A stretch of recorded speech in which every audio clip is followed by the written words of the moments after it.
उन दिहाड़े ते हर इंसान के अल्लाह जे हुजूर बीहणो आहे, हर इंसान के रब जे हुजूर हाजिर थियणो आहे, हर इंसान के अल्लाह जी बारगाह में पेश पवणो आहे।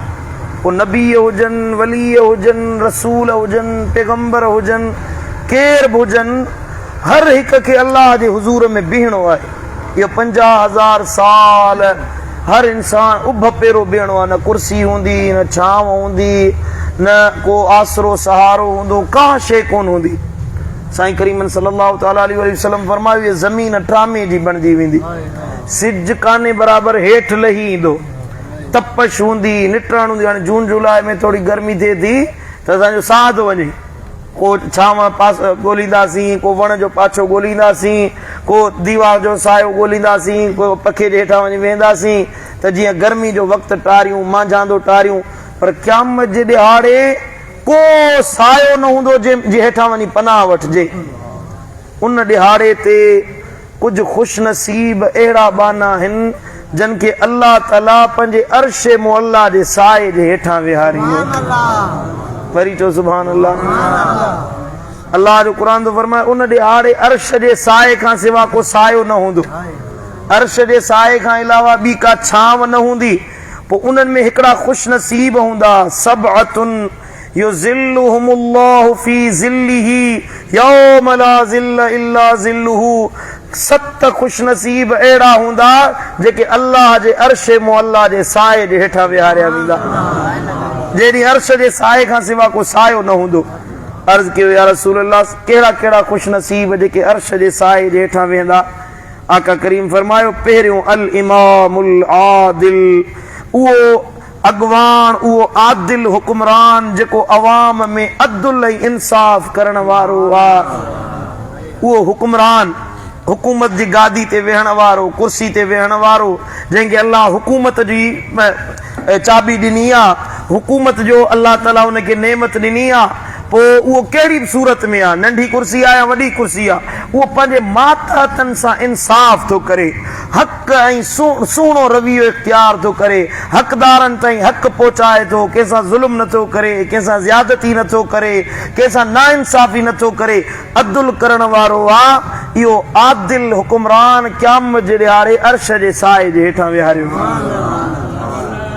ऐं वशाबुन नशअ फी इबादति रब्बिही, ऐं उहो नौजवान जंहिं पंहिंजी जवानी अल्लाह जी इबादत में बसर कई आहे।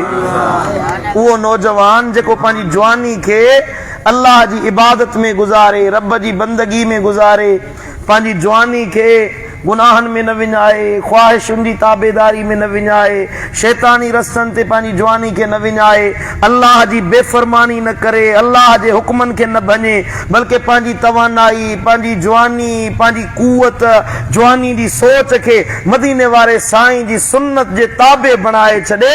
आका करीम फरमायो, अल्लाह उनखे अर्श मुअल्ला जे साए जे हेठां विहारे। वरी जो सुभान अल्लाह, सुभान अल्लाह। ऐं ॿियो उहो मर्द, मदीने वारे साईं फरमायो त वरजुलान तहाबा फिल्लाह इज्तमा अलैहि व तफर्रका अलैहि।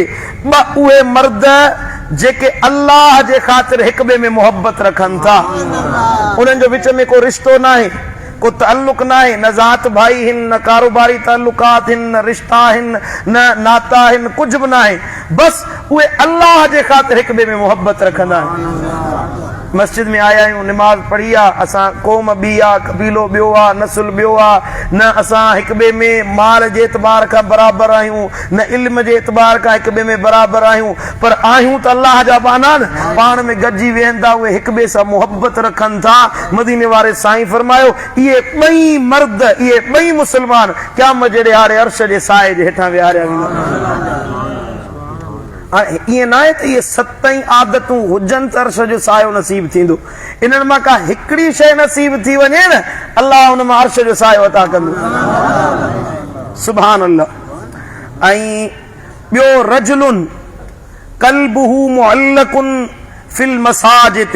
मदीने वारे साईं फरमाया, उहो मर्द जंहिंजी दिल मस्जिद सां जुड़ियल आहे, उहो मर्द जेको मस्जिद सां प्यार कंदो आहे, मस्जिद से मोहब्बत रखंदो आ, मस्जिद से प्यार कंदो आ, पांजी वांदकाई पांजो इजाफी वक्त मस्जिद में गुजारींदो आ, मस्जिद से मोहब्बत कंदो आ, माना नमाज पढ़े तो, कुरान जी तिलावत करे तो, मस्जिद में घणो वक्त गुजारे तो, मदीने वाले साईं फरमायो इनके अल्लाह अर्श जे साए जे हेठां विहारींदो।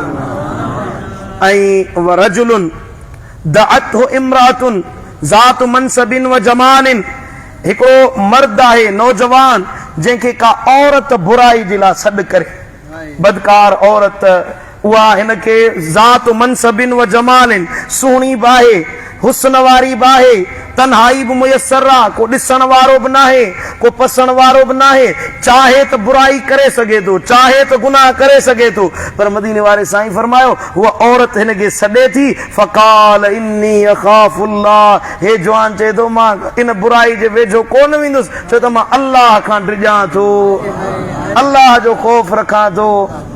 थकिजी पिया आहियो बा? रमज़ान दॿ त ॾिनी आहे, मवाली हुजे सो घर में पियो चोर, बल्कि नशे जी हालत पियो तो टंग टंग ते चाढ़ियो वेठो, टंग टंग ते चढ़ियल हिन पंहिंजे गोॾे खे ॾिठई पाई त चोर आयो आहे, डंडो पियो जो ठका गोॾे खे वहाए कढे पंहिंजे गोॾे खे, त जॾहिं सूरज रण करे उथियो चई त मूंखे डंडो हयो थो वञी पियो, मुंहिंजो बि डंडो यादि कंदे। तो रमज़ान बि असां सां इहो थो करे, पर असांजी बि ख़बर यादि कंदो त के मुर्दनि वाटि आयो हुयसि, मातली जेके फ़क़ीरनि वटि आयो हुयसि, रमज़ान खे बि ख़बर पवंदी अञा के ॾियाड़ा आहिनि, जवान मर्द थी तवानाई तनो ताज़ा थी पोइ सुभान अल्लाह चओ, थकल थकल न सुबुह दुआ तो घुरां त आमीन चवण में आमीन निकिरे वई नथी, आमीन गलो मुंहिंजो वेठो पिया तकरीरूं मूं कयूं न, आमीन तव्हांजी नथी निकिरे, ज़ोर सां चओ सुभान अल्लाह। अल्लाह मदीनो ॾेखारींदो। मदीने वारो साईं थो फरमाए वरजुलुन तसद्दक़ बिसदक़तिन फअख़फ़ाहा, उहो मर्द जेको सदको ॾे, ख़ैरात करे, अल्लाह जी राह में ख़र्च करे, ख़ैरात करे, पोइ उहो ज़ाहिर न करे, फअख़फ़ाहा, उन ख़ैरात खे लिकाए, कंहिंखे ॿुधाए न, एतिरो लिकाए जो हत्ता ला तअलम शिमालुहु मा तुनफिकु यमीनुहु, सॼे हथ सां ख़ैरात करे त खॿे हथ खे बि ख़बर न पवे त सॼे हथ छा ॾिनो आहे, माना कंहिंखे ख़बर न पवे, पंहिंजे घर में वेठल पंहिंजे हाल भाई, पंहिंजे यारनि, पंहिंजे दोस्तनि या पंहिंजे खज़ानचुनि, पंहिंजे मुंशुनि खे बि ख़बर न पवे त असांजे वॾे कहिड़ी शइ ॾिनी आहे, कहिड़ी शइ ख़ैरात कई। हिकिड़ी त माण्हू ख़ैरात कंदो आहे, कपिड़ा थो ख़ैरात करे, ज़ाल खे ख़बर पवंदी अलमारी मां वॻो कढी ॾिनो अथई, या पैसा ॾींदो त माण्हू खे ख़बर पवंदी त हेतिरा पैसा हिनजी इनकम आहे, हुन मां हेतिरा पैसा ख़ैरात कया अथई, ख़बर पवंदी आहे, पर ईअं ख़ैरात करे जो कंहिंखे बि ख़बर न पवे, हिकु बानो ॼाणे ॿियो अल्लाह ॼाणे। मदीने वारे साईं फरमा अहिड़ी ख़ैरात करण वारो बानो बि अर्श जे साए जे हेठां हूंदो। सतो ख़ुश नसीब उहो रजुलुन ज़करल्लाह ख़ालियन, हिकिड़ो उहो मर्द जेको तन्हाई में वेही अल्लाह जो ज़िक्र करे, अकेलाई में वेही रात जी तन्हायुनि में, रात जी अकेलायुनि में मुंहुं झुकाए वेही अल्लाह जो ज़िक्र करे, अल्लाह अल्लाह अल्लाह ज़िक्र कंदे कंदे फफादत आईना, पोइ अल्लाह जे ज़िक्र में, मोहब्बत में, शौक़ में उनजी अखियुनि मां लुड़क वही अचे, ज़िक्र कंदे कंदे, छो जॾहिं माण्हू अल्लाह जो ज़िक्र कंदो आहे, अल्लाह खे यादि कंदो आहे न, जॾहिं कल्बी ज़िक्र करे माण्हू त दिलि ख़ुदि ब ख़ुदि नरम थी वेंदी आहे ऐं ख़ुदि ब ख़ुदि रोअण ईंदो आहे। जॾहिं अखियुनि मां लुड़क वही अचनि, दिलि नरम थी वञे, पक भायो त तव्हांजी दिलि अल्लाह जे ज़िक्र में जारी थी वई। हाणे दिलि मां आवाज़ कोन ईंदो आहे त मुंहिंजी दिलि अल्लाह जो ज़िक्र करे थी कोन थी करे, उन मां हिकिड़ी निशानी इहा आहे, दिलि जॾहिं अल्लाह जे ज़िक्र में जारी थींदी आहे, गुनाहनि खां नफ़रत पैदा थींदी आहे, नेकियुनि जी मोहबत पैदा थींदी आहे, ऐं फौरन जेका ख़बर पवंदी आहे त मुंहिंजी दिलि ज़िक्र करे थी नथी करे, ओॾी महिल तव्हां ते रिक़त तारी थींदी, रोअण ईंदो, अखियुनि मां लुड़क वहंदा, जेॾी महिल अल्लाह जो ज़िक्र कंदे कंदे तन्हायुनि में, अकेलायुनि में अखि वहण शुरू थिए। मदीने वारे साईं फरमायो इन माण्हू खे अल्लाह अर्श मुअल्ला जे साए जे हेठां विहारे। सुभान अल्लाह सुभान अल्लाह। मदीने वाले साईं फरमाए हे त सत खुश नसीब हुया, बुखारी शरीफ जी हदीस आहे। उनखां बाद में महबूबन फरमाया मन अंज़र मोसिरन व औ वदा अनहु, हिकिड़ो माण्हू आहे जंहिंखां के कर्ज़ वरितो छा वरितो? कर्ज़ वरितो। पोइ कर्ज़ वठण में उन माण्हू जे मथां आसानी कई। उहो वीचारो मोहताज आहे, हुनजी एतिरी इनकम न आहे जो पूरो तुंहिंजो कर्ज़ अदा करे सघे, हिकु यकमुश्त तोखे पंहिंजा पैसा वापसि ॾेई सघे। पोइ उन ते तव्हां आसानी कई, उनखां आहिस्ता आहिस्ता थोरा थोरा पैसा करे कर्ज़ वठण जी कोशिश कई।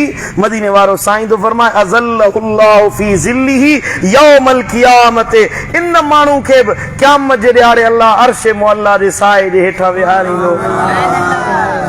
माना जॾहिं तव्हां कंहिंखे कर्ज़ ॾिनो पोइ कर्ज़ वठण में सख़्ती न कयो, उन ते ज़ोर ज़बरदस्ती न कयो, उन सां विढ़ो न, उन जी तज़लील न कयो, उन सां झेड़ो न कयो, बल्कि उन जे लाइ आसानी कयो। इहो अहिड़ो अमल आहे, छो त इहो मुश्किल आहे न, हे जेके कम आहिनि इहे मुश्किल ॾुखिया आहिनि। साईं मुंहिंजा बेहयाई खां पाण खे बचाइण, मस्जिद में वेहण या पंहिंजो हक़ आहे, पैसा पंहिंजा आहिनि उहे वठणा आहिनि, उन्हनि में आसानी करणु मुश्किल आहे। पर नबी जो फरमाए दुनिया जी मुश्किल सहो, अल्लाह तव्हांजो आख़िरत जूं मुश्किलातूं आसान फरमाए छॾींदो। ऐं ॿ ॼणा मुस्लमान जेके अल्लाह ख़ातिर पाण में मुहबत रखंदा आहिनि, ज़मीन ते अल्लाह में हिक ॿिए जे ख़ातिर मुहबत रखनि, अल्लाह जे ख़ातिर हिक ॿिए में चाहत रखनि, हिक ॿिए सां दीन जे ख़ातिर मुस्तफ़ा जे ख़ातिर हिक ॿिए में मुहबत रखनि, क़यामत जे ॾियारे ईंदा अल्लाह सॾींदो अईनल मुतहाबून बिजलाली। उहे माण्हू किथे आहिनि जेके अल्लाह जे ख़ातिर हिक ॿिए में मुहबतूं रखंदा हुया? थोरा हूंदा, नबी साईं फरमाया थोरा हूंदा। अल्लाह फरमाईंदो अचो अॼु मूं अल्लाह जे अर्श जो सायो मूं रब ठाहियो ई तव्हांजे लाइ आहे। सुभान अल्लाह। ऐं उहे खुश नसीब माण्हू जेके अल्लाह जे मुजाहिदन या अल्लाह जी राह में निकिरण वारनि जी मदद कनि था। आन मुजाहिदन फी सबीलिल्लाह, जेको माण्हू अल्लाह जे दीन जी ख़िदमत करे थो, अल्लाह जे दीन ते हले थो, मेहनत करे थो, या जिहाद करे थो, या तबलीग करे थो, या अल्लाह जे दीन जी ख़िदमत करे थो, क़ुरान जी ख़िदमत करे, हदीस जी ख़िदमत करे, माण्हुनि ताईं दीन पहुचाए, अल्लाह जे रस्ते में कोशिश करे, अल्लाह जी राह में माण्हुनि ताईं दीन पहुचाइण जी कोशिश करे। आका करीम सल्लल्लाहु तआला अलैहि वसल्लम फरमायो पोइ माण्हू उन्हनि जी मदद करे, ऐं गारिन फी उसरतिही, या कंहिं मोहताज खे कर्ज़ ॾिनई उनखां कर्ज़ वठण में आसानी करे, ऐं मुकातबन फी रकबतिही, या को गुलाम जेको पैसनि जे एवज़ फाथल आहे उनखे आज़ाद कराए। इन टिनि माण्हुनि जी मदद करण वारो बि क़यामत जे ॾियारे अर्श मुअल्ला जे साए जे हेठां हूंदो। पाण को अमल नथो करे, पाण को अमल न करे, अमल इहो करे के मुबल्लिग जी, के मुजाहिद जी मदद करे, माली मदद करे, उनजी इयानत करे, उनखे सवारी जो बंदोबस्त कराए ॾे, उनजे घर जी ज़रूरतुनि खे पूरो करे, या कंहिं मकरूज़ माण्हू जो कर्ज़ लाहिण में मदद करे, कर्ज़ी आहे उनजो कर्ज़ लाहिण में मदद करे, या को माण्हू कंहिं वटि पैसनि जे एवज़ फाथल आहे उनजी पैसा लाहे मदद करे उनखे आज़ाद कराए। इनखे बि अल्लाह अर्श मुअल्ला जो सायो नसीब कंदो। सुभान अल्लाह। इहे जे हाणे पैसे ख़र्च करण वारियूं शयूं आहिनि त कुझु वरी जानी इबादतूं नबी साईं सेखारियूं आहिनि। तवजह ॾियो, साईं फरमायो मन कज़म गईज़न वहुव क़द्रुन अला अन युमदियहु हशरहुल्लाहु यौमल क़ियामत फी ज़िल्लि अर्शिही। उहो माण्हू जंहिंखे गुस्सो अचे, कावड़ अचे ऐं अहिड़े ताक़त रखंदड़ आहे त पंहिंजे गुस्से जो इज़हार करे, पंहिंजी गुस्से खे माण्हुनि जे मथां ज़ाहिर करे। कावड़ अची वई, हिकिड़ो माण्हू आहे तव्हांजे हेठां ज़ेर आहे, तव्हांजो ग़ुलाम आहे, तव्हांजो पुटु आहे, तव्हांजो नौकर आहे, जेकॾहिं तव्हांखे कावड़ अची वञे, हुन खां ग़लती कई आहे, तव्हां चाहियो त हुनखे मारे सघो था, उनखां बदिलो वठी सघो था, या तव्हां अहिड़े माण्हू ते कावड़ कई जंहिंखां तव्हां बदिलो वठी सघो था। नबी साईं तो फरमाए बदिलो न वठो, पंहिंजी कावड़ जो इज़हार न कयो, बल्कि कावड़ खाई वञो, कावड़ खे ख़तम करे छॾियो, अल्लाह अर्श मुअल्ला जे साए जे हेठां तव्हांखे विहारी। सुभान अल्लाह। अञा आख़िरी हदीस ॿुधायां, नबी साईं फरमायो भला जे कावड़ बि खाई नथा सघो, गुस्सेल माण्हू आयो, पोइ कावड़ नथी वञेव, मन अता अखाहुल मुस्लिम यऊदहु, जेको माण्हू के मुसलमान को बीमार आहे, उनजो दोस्त आहे, उनजो पाड़ेसिरी आहे, उनजो भाउ आहे, बीमार थी पवे, उनजी इयादत जे लाइ वञे, उनखां पुछण जे लाइ वञे, यानी उनजे इलाज जो बंदोबस्तु कराए, उनखे ख़र्च पको पहुचाए, वञी उनजे पासे में वेही उनखे दुआऊं ॾे, उनखां पुछे अवा तबियत सही अथई, ख़ुशि आहीं, उन मरीज़ जी इयादत करे अज़ल्लहुल्लाहु यौमल क़ियामत फी ज़िल्ल अर्शिही, इन माण्हू खे क़यामत जे ॾिहाड़े अल्लाह अर्श मुअल्ला जे साए जे हेठां विहारींदो। वरी जो सुभान अल्लाह। हाणे इन खां मुश्किल त का ॻाल्हि कोन हूंदी न। हे ख़ाली वो रोशन बीमार लॻो पियो थो, हींअर सभई उन खां पुछण वञिजो, उनजी इयादत कजो, हिन हदीस ते हींअर ई अमल थी वेंदो इंशाअल्लाह। अल्लाह रोशन खे सिहत अता फरमाईंदो। अञा हिकिड़ी हदीस ॿुधाया, भला जे अर्श मुअल्ला जो सायो नसीब न थियो, नबी साईं फरमायो तव्हां सदको ॾियो, ख़ैरात कयो, जंहिं शइ जो ख़ैरात सदको ॾिनव, कपिड़ो कंहिंखे ॾिनव, कंहिंखे चादर ॾिनव, कंहिंखे जुती वठी ॾिनव, कंहिंखे पैसा ॾिनव, सदको ॾिनव, इहा सदके जी शइ क़यामत जे ॾिहाड़े अल्लाह तव्हांजे मथां सायो करे, तव्हांजे मथां छांव करे बिहारींदो। जे अर्श जो सायो न मिलियो, इहा ख़ैरात तुंहिंजे मथां ईअं छपर छांव थी बीह रहंदी।